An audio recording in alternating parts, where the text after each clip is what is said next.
The Guardian is really needed in all of these regions. It's needed by readers, it's needed by democracy, I would say. And in terms of what that means for advertisers, it means that there are lots of places that they can show up. Welcome to a special episode of the Media Leader podcast. I'm your host and senior reporter, Jack Benjamin. Today's episode is being produced in partnership with The Guardian, whose Imogen Fox, the recently promoted Global Chief Advertising Officer, is here with me in our little studio nook in central London to talk all things about The Guardian and its commercial proposition. Imogen, thanks for being here. Thanks for having me, Jack. I have many questions to ask you, and we're going to dive right into discussing what The Guardian is doing to innovate its offering for advertisers. But first, I wanted to get to know you a bit better because your background is really quite fascinating to me as a journalist. You were on the editorial side of the business, editing The Guardian's fashion section for many years before you switched to commercial in 2016. Why'd you make that move? Lots of people ask me that, Jack, because I loved working in fashion. It was something that I dreamed of. I'd always wanted to do it. And it was the best job in the world. You know, you're traveling around, going to the shows, to New York, Milan, Paris, etc. And it was great. And I did it for many years. But I think why I sort of was open to moving to commercial was probably a combination of two things. The first is that there was a sort of shifting of power within the fashion circuit, I would say. And it was like the rise of as they were called then, the bloggers. And I remember at one show, Dolce & Gabbana show, they put the bloggers on the front row, which was a complete kind of like upending of the sort of fashion sort of caste system of editors on the front row, etc. And it was just like a real sort of mark in the sand about things changing. And a lot of my friends actually left the publications where they were working and they went to work at commercial outfits like Net-a-Porter to sort of blur that line a little bit. And so I kind of thought, well, that's interesting. And, you know, things are changing. And then this opportunity came up within The Guardian to go and run the branded content section of the advertising Guardian Labs. And so I was just kind of feeling in a mood of why not? And so I found myself there and I absolutely loved it. And from there, I kind of like began to learn about advertising. And it's something that I'd always loved because coming in through fashion, if you don't know about brands and advertising and how a designer wants their brand to show up, you're not going to get very far. So I'd always loved advertising. And I would, in Vogue, I would focus probably more on the ads than the editorial, which I probably shouldn't admit, but it's true. And so, I was very open to the idea of working with brands. And so I began to sort of like really enjoy working in advertising. And then fast forward a few years and I found myself still here and running it and loving it. Well, I should say congratulations on your recent promotion, Global Chief Advertising Officer. That's a pretty nice title. What are you hoping to accomplish now with the broader remit? Well, the mission is the same, right? It's to make some money for The Guardian to fund its journalism. And that's like absolutely what I'm hoping to do. And I think with the global remit, it's really exciting because there's such an opportunity, particularly in the US at the moment, to have a publication like The Guardian. And I think that whilst we have a really huge growing audience in the US, I mean, I don't know if you know, we are already bigger than the Washington Post. We're bigger than the Daily Mail in the US. We're bigger than Bloomberg. We're growing. I'm not sure that message has translated yet to the advertising community, and I think that's where there's a huge opportunity. It's certainly something that our readers appreciate us in that market. You'll have seen, I know you know this, Jack, because you're a very keen follower of US politics and reporting. Yeah. But you'll know that when the Washington Post did not endorse a candidate after many decades of having that of doing so, our editor in the US, Betsy Reed, she wrote an amazing 4-paragraph email to our readers on the day that we endorsed Kamala. And as a result of that, not only did we generate an enormous readership, we actually translated that into US dollars. And I think I'm allowed to say in a single day, as a result of that email, we added 2.4 million to our revenues in the US. Wow. So potentially a very large commercial opportunity, both in terms of the donations that maybe new readers are coming in and doing, but also that advertisers might want to take notice of a pretty large That's audience. That's right. Now, I think it's my job to cement that message of who we are to advertisers. We've got an amazing team in the US already, and the kind of closer we can work together, the better. And it's kind of about showing that we've got a global perspective on what's happening in the US, and also that we're independent, which is obviously quite different to what you see at the rest of the US. Sure. One other big change at The Guardian recently was its sale of The Observer, which concluded last year. Just from a commercial standpoint, has the sale changed anything internally with regard to the commercial teams? Well, the short answer is no, it hasn't.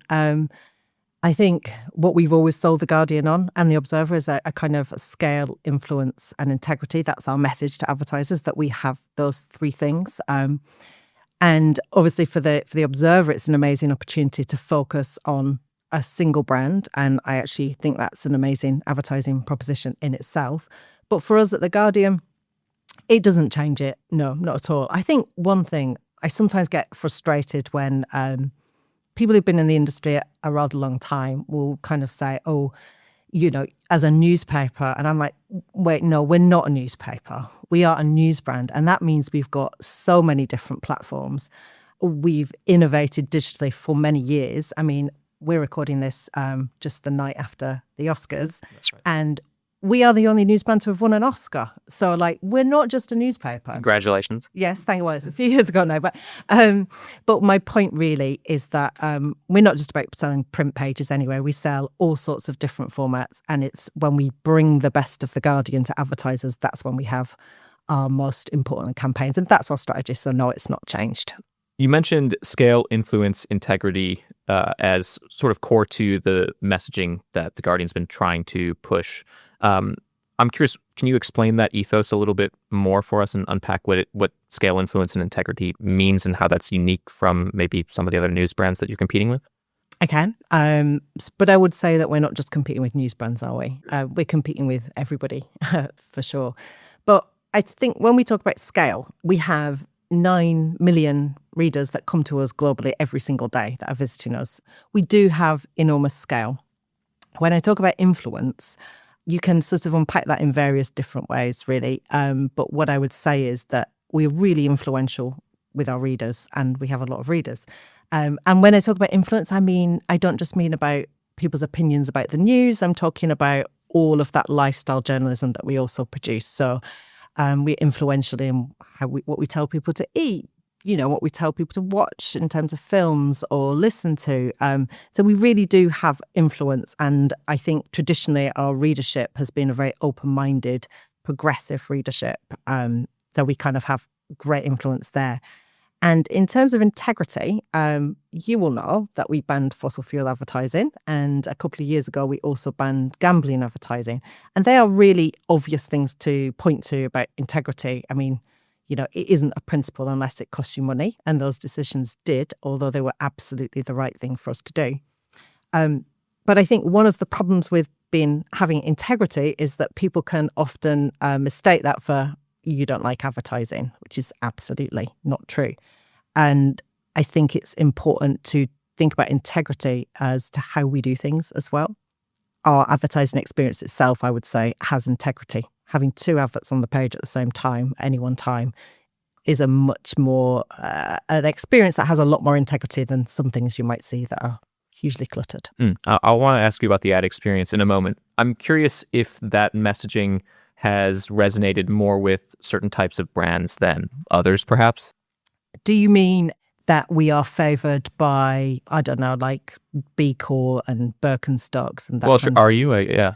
Birkenstocks have never advertised with us, actually. Well, if they're listening, I suppose they can talk to you. You're most welcome to. Yeah, we do. In fact, so March is B Corp month, and we've just launched a campaign with B Lab about kind of like sort of shedding more light on what that actually means. So, yeah, I mean, we do attract advertisers with integrity, but if we only attracted a certain type of advertiser, we wouldn't make very much money. We actually are kind of appeal to a whole broad range of advertisers. I mean, one of our biggest partnerships at the moment is with Tesco Finest. That is not somebody that you would probably immediately say, oh, that's a very Guardian type of advertiser. But they absolutely are. And that's because we've got an amazing food offering, for example. And a new app. And a new app. Yeah, I'm glad you mentioned that, Jack. Have you used it? I have not personally used. It's called Feast. To be fair, I'm not that much of a chef, so. To be fair, I'm not either. But That's probably how I assume the app teaches you how to be a better chef. Well, the app's really interesting actually, because it was it's aimed at foodies, which is not as niche as it might sound. It's people who are quite confident cooking, and we launched it because we had this editorial insight from our readership that like 53% of the UK describes themselves now as foodies.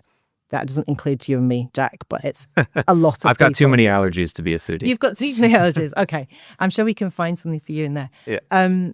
But yeah, I mean, the Feast app itself is a very good example of innovation with a really everyday brand that everybody knows about. The reason that they work with us is because it's a great place to show up. We've got beautiful ad formats in there, and it's working. We initially signed the deal for 6 months, and we've just renewed for another 6 months. With Tesco. And I think if you know anything about Tesco and how careful, and rightly so, they are about where they spend their money, then you know that it's working for them and for us. Because of your background in fashion, do you work with lots of fashion brands as well? Not as many as I'd like, but actually, it feels like I'm having a bit of a moment with fashion brands, which is obviously delightful for me to see. One campaign that's live at the moment that I'd probably want you to have a look at is a campaign we've done with RM Williams through Electric Glue. And why I like this is for two reasons. One is it looks absolutely stunning. Like, our formats are big, they're beautiful, they're really chic, they're lovely. And the second reason that I want to bring it up is because it's been incredibly effective. I don't know if I'm allowed to say the exact figures, but we can see, because they put such a chunk of their marketing spend with us, their sales have gone up, so we can directly correlate the impact of our ads to the uplift in their sales. And so that's one fashion advert that we're really proud of. Another one is we've actually worked with Uniqlo on several different campaigns. They keep coming back now. I love their stuff. So yeah, we are doing a lot more fashion at the moment, and that is not a concerted plea from me, although if any fashion advertisers are listening, I would love to work with you. You've mentioned the ad experience, innovation, effectiveness.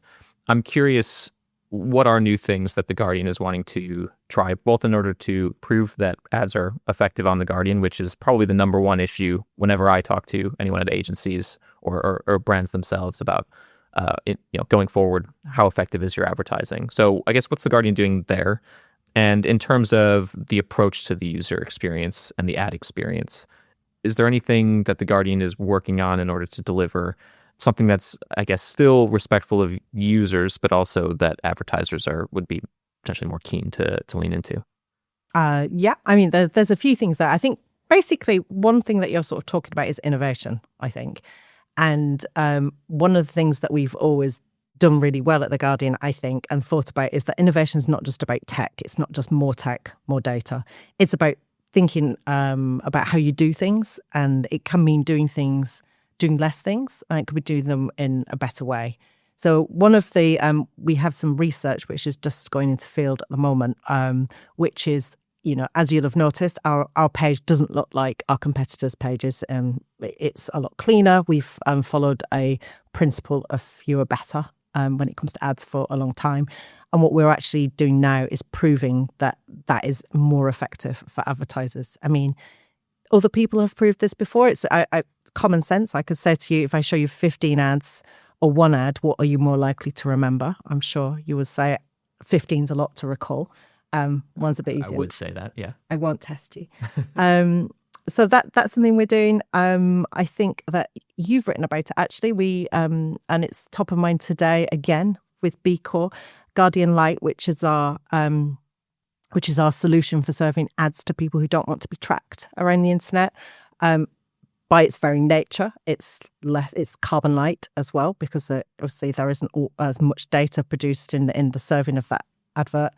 And that's the way that we're serving our B Corp campaign for the month as well. So that's a kind of like a nice sort of innovation. And as I mentioned, Feast is actually born out of editorial insight, research, and data. So I think we innovate, but it's more about what it looks like at the end that matters to readers and customers. And the innovation is sort of based in what your readers are actually looking at. So clearly there was an opportunity with food. Lots of people were reading food content. So you decided to create, I guess, an app around it, but then also a commercial proposition around that equally as well. That's right. We've had a tool at The Guardian called OFAN for many years, which is really embedded into the fabric of the entire building, I would say, both editorially and commercially. And that tells us so much information about our readers, about their reading habits, not about them themselves, about their reading habits. And from that, you get amazing insights. And we've used that commercially recently because I don't know if you know, we've been going out to market with, we're going to be in our third season of it with Shift Happens, which is sort of cultural research about how we lived our lives post-pandemic. And that in itself is born out of editorial insight about how we live our life. What we noticed that people were reading, as much as they were reading about what Trump is up to, they're also reading about kind of how to live a longer life, how to poo properly. I kid you not. And so we kind of took all those insights and we thought, how do we make that useful for advertisers, and how do we bring that to bear on our partnerships and our briefs? And we kind of have all this data. We brought it to life in some research with a panel we have as well called Guardian Voices that we often use. And from that, we can kind of produce these sort of like big cultural shifts that really inform how we approach our response to briefs. In fact, R.M. Williams, they're a boot company, their fashion brand I mentioned, that also came from insights that we have from that research.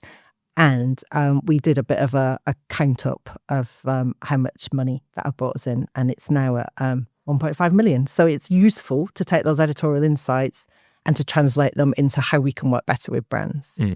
One other area of innovation that I thought was quite interesting that was announced a couple of years back now was the sort of agency council and getting editorial involved a little bit more with commercially speaking to commercial partners. I thought it was interesting from both the business view, but then also that editorial side of things. I'm curious how that's been going now that it's been running for, I assume, around 12 quarters or so. Not quite as long as that. Okay. And I'd love to say that we did it like incredibly regularly. But we do it as regularly as we can. We're aiming for once a quarter.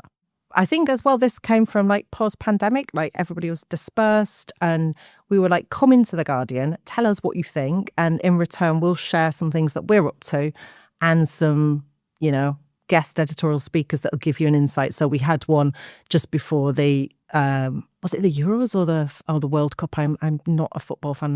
You're asking totally the wrong person. That big competition in football. So we brought in Barney Ronay, who's obviously a very a big writer of ours who's much beloved of people who like football. I don't know if you've ever read him. That's, again, barking up the wrong tree here. Wrong tree. But he gave us like his take on what it would be like from a kind of like beyond the stats, if you like. And then obviously we talked about how we would be developing our ad formats for the coverage of it. So it's quite seamless. So we get an editorial insight. It's very interesting. We did it before the election with some of our political journalists as well. It's fascinating because as our agency partners always say to us, how can I find out what's happening in culture? Like, what's your take on this around politics, etc. And it's a really good way to invite people in and we can share with them and they can share with us. And that council has helped us shape our research, actually, which I'm very pleased about. This episode of the Media Leader podcast was edited by our production partner, Trisonic, the audio advertising specialists with over 25 years experience. For more, visit trisonic.co.uk. Church versus state is always a topic that comes up whenever you're starting to get editorial, even just talking to advertisers. So how is The Guardian making sure that it's maneuvering that with respect and trust and transparency and integrity, I suppose, as the word is that you use? I think it's kind of about how you do it and what you do, really. Like, we have no problem at The Guardian about being collaborative and open. We've always been like that. That's how we are.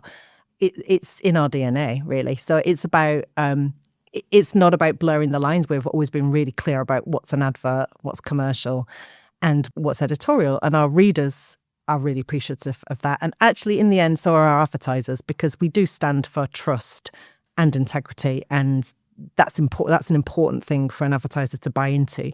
I don't think that inviting somebody into your building to chat about the Euros necessarily blurs that line. Fair enough. In terms of other product innovations, you've mentioned Feast. Obviously, we've talked about the cooking aspect. There's also a product recommendations vertical called Filter that is also relatively new, correct? Yeah, that's correct. It is quite new. And I'm curious what the strategy is around building out some of these verticals, because as an outside observer, you look at certain publications like from the US where I'm from, and the New York Times has, I don't know how many different product verticals, and you can subscribe to individual ones. I'm curious what the strategy is if it looks a bit like that of building out reasons to, I guess, subscribe to not just The Guardian, but specific verticals within The Guardian as well. That's a very interesting point. I think we are really proud of the Filter because it's very Guardian, like it's journalist-led product recommendations. To your earlier point, we don't blur the lines. So and it's really interesting Guardian territory in that it's like Jess Cantamole on Grown Up Trousers and Grace Dent on The Best Chocolate Biscuits. It's quite us in its tone, but it is journalist-led. Now, for an advertiser, it's a fantastic place to show up because readers are in a frame of mind where they're thinking in that way about like, how do I, change my wardrobe or whatever? What do I buy? What's the best for this? So it's a great place for an advertiser to show up. Our Christmas gift guide for the Filter was incredible. And we worked with Apple. They were our advertising partner around that. It was incredibly successful for them. Maybe we priced it too low. So I think that it is about kind of offering our readers all of the sort of reasons to come to The Guardian that they have done for years, actually, anyway. Like, it's not like we're suddenly reaching out to foodies. We've had, like, food coverage. We've innovated. We're known for that over the years. So it's about kind of packaging it together in a way that is really attractive to readers so they can find it really easily, so it fits into their lives quite seamlessly. One thing about that cooking app that I didn't mention is has a cook mode, which, because I don't cook, I have never used, but I know what it is, which is basically that instead of it stops your phone freezing, so you don't have to put the code back in, so that if your hands are covered in olive oil, you don't have to. So it's kind of about that which we've got, and then building it out to kind of like to innovate, to make it more modern. And of course, we think about that commercially as well, and we think about that seamlessly both in terms of reader revenues and in terms of advertising. Get an olive oil brand to... Good idea. You mentioned The Guardian's audience tends to lean more progressive. I think the news outlet has a reputation for speaking to especially left-leaning audiences. First of all, I just wanted to ask if you think that's a fair reputation. And then second, how should brands then consider your audience when thinking about maybe tailoring their work with you? You're right, although I think we would probably prefer to say that we're progressive and liberal rather than left-leaning. I think that's a really important part of our identity, actually. If you think about where we are now in such a polarized age, it is really important to have a place where you can respectfully disagree. You often learn more from people that you disagree with than people you agree with. So I think that's really important. And our audience is huge, so you don't want to pigeonhole them and say they're all this or they're all that. And that can't be, that can't be the case. However, you're right, we do over-index on people who are open-minded and progressive in their thinking. And I think for as much as that might apply to the news agenda or politics, it also applies to everyday lifestyle things. So these are open-minded people about the pomegranates that you mentioned earlier or whatever. They're open-minded, like about the films they might watch or, what they might choose to do with their free time or what exercise they might choose to do.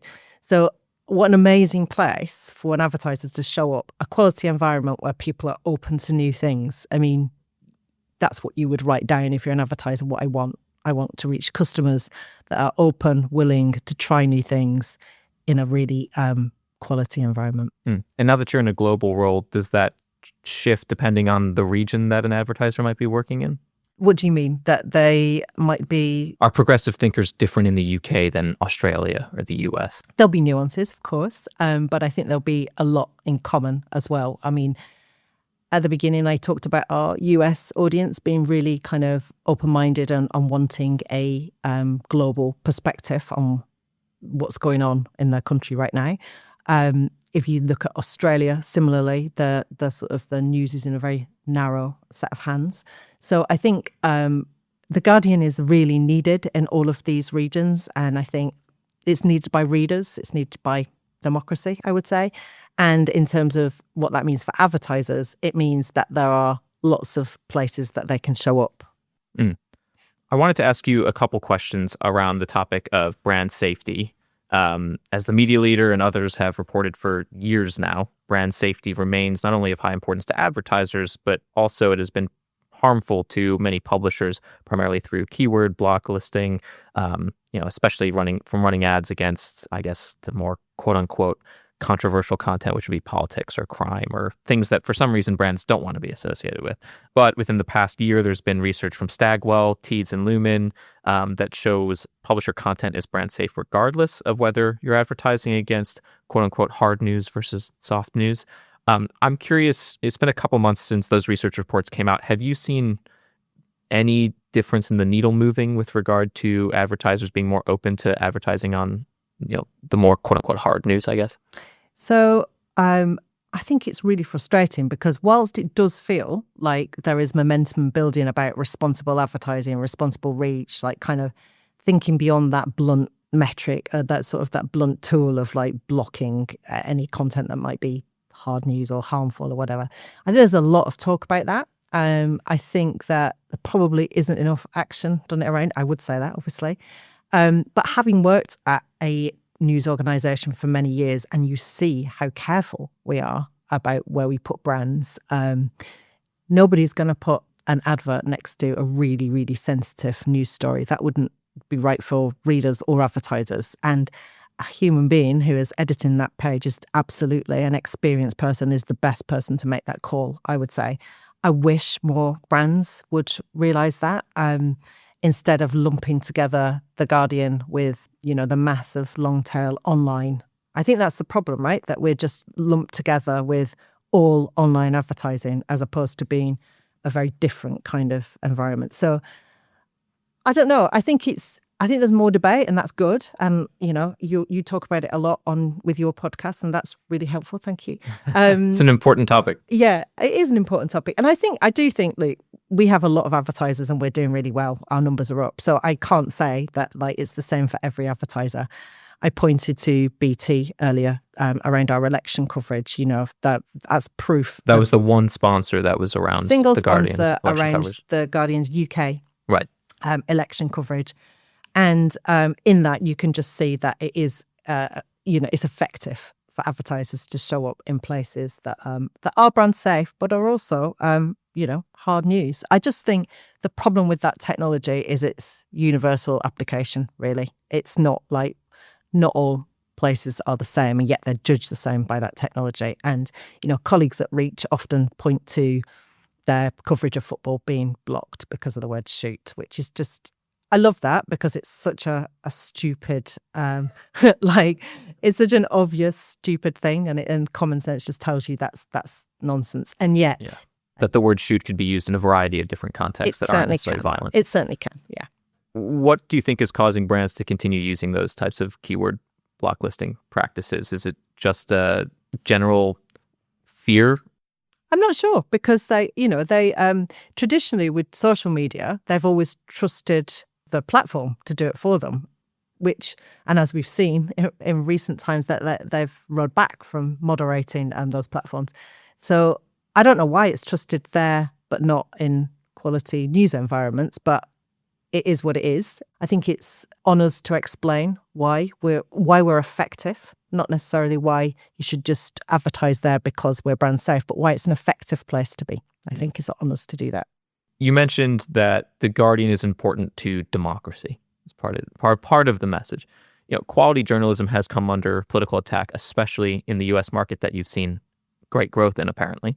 Do you think advertisers have a responsibility to support quality journalism that is supportive of, I guess, a liberal society or a democratic society? And if so, what's the sell? How do you make it easy for them to buy into that decision from not just an ethical, moral end, but also at the business end? I think that's the way to appeal to buyers, actually, because simple answer is no, they don't have a moral obligation to support quality media. They just don't. But what they do have to their customers is an obligation to support media that's effective in delivering business results. And there is lots of evidence to suggest that news brands can do that. Newsworks have some research about that that they produced quite recently. I think, we are delivering millions of readers in a quality environment, in a proven, effective environment. And I think that advertisers have a responsibility to use that channel, for their customers. I think the fact that it's, supporting good quality media is as a nice byproduct, and surely that makes you feel a little bit better about the world. Well, I think that's a pretty good way to end it. Imogen, thank you so much for your time. It's been a pleasure chatting. Thank you, Jack. Thank you for listening to the Media Leader podcast. Our executive producer is me, Jack Benjamin. Special thanks to our production partner, Trisonic. You can find all our episodes wherever you get your podcasts or on our website at themedialeader.co.uk. But do please remember to subscribe to be notified when we release our next episode. You can also subscribe to our newsletter at The Media Leader to receive daily coverage of all the biggest stories in media and advertising. From all of us at The Media Leader, I'm Jack Benjamin. See you next time.